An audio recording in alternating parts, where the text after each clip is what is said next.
Some big names in Georgia politics will be in the spotlight during this second night of a virtual DNC. And in a surprise announcement today that we learned, former President and First Lady Jimmy and Rosalynn Carter are going to address attendees.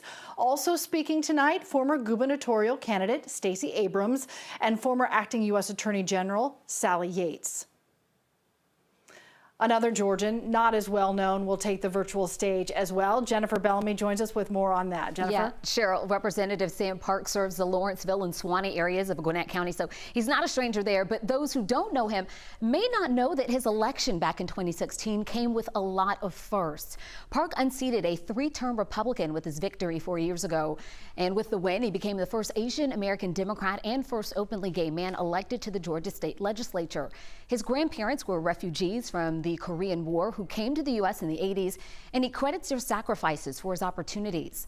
Park is an attorney by trade, graduating from Georgia State University for both undergrad and law school. He also holds a couple of leadership positions, serving as deputy whip, or as one of the deputy whips for the House Democratic Caucus and vice chair for the Gwinnett County House delegation. Now, Abrams and Yates and Park aren't the only Georgians selected to speak during this year's DNC. Later on this week, Atlanta Mayor Keisha Lance Bottoms, who was on Joe Biden's VP shortlist, will speak. That's going to happen on Thursday, the final night of the convention.